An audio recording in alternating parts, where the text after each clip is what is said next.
Hello, my name is Jim Hummer from Solver, and today we're going to be looking at Dynamics GP and Salesperson. So Salesperson is used primarily to track sales, of course, and there's different types of Salesperson that you can look at within Dynamics GP, and we're going to look at those and look at the differences between them. So here's an invoice I created in SOP within Dynamics GP.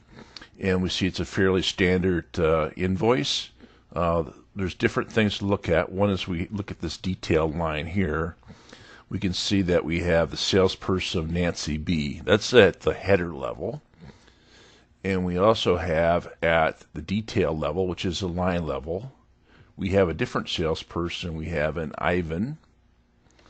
And then also at the customer level, if we go to maintenance into the card, we have a salesperson called Greg. So what this means is that you can have a header, and that basically would cover the whole invoice, or you can go by each inventory item. You can have a separate salesperson for that. So if you have a salesperson on order that you want to split, you can certainly go and change that. You can also go into the card, and even after the invoice is posted, you can go ahead and then change that so that, for example, you have a salesperson that moves between customers and you want to have customer reporting. You can go into the card and then just change that. And again, that's under maintenance, or you can go to the cards and you can change that right here. So where can we report off that? Well, you can do smart list. I did a little smart list here. And if you look ahead, we have salesperson from the customer master, it's Greg E.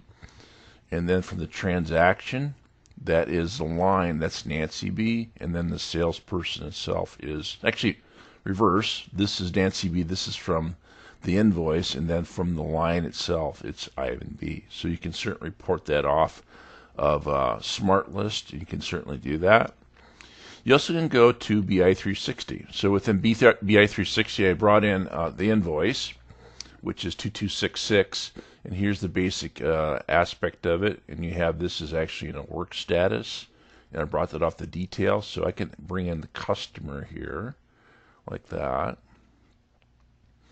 And then within the customer card, I can have what's called salesperson dim. So that's salesperson dimensions that you bring in, and that brings in Greg E, just as we saw the card within inside of GP.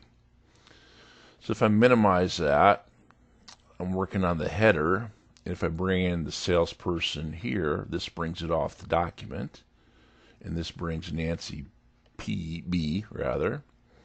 And then if I go into the detailed, which is work in history, I can grab that salesperson, and that salesperson by the line.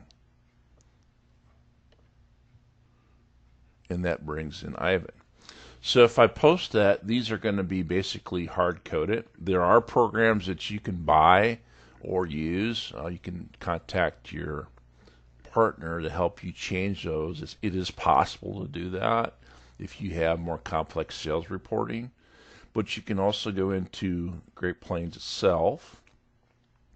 So if I go into that transaction and I go into the customer maintenance, so here if I have Greg E, if I change this to Ivan and then save that, you can see where I have Greg A here, and then if I go and then run that, you see where it changed to Ivan. So you can change these in the cards. The cards are not hard-coded like they're posted like transactions, and then you can basically do your reporting from there. So if you have further questions, you can contact us at Solver, and we can certainly help you in regard to reporting and Salesperson. Thank you.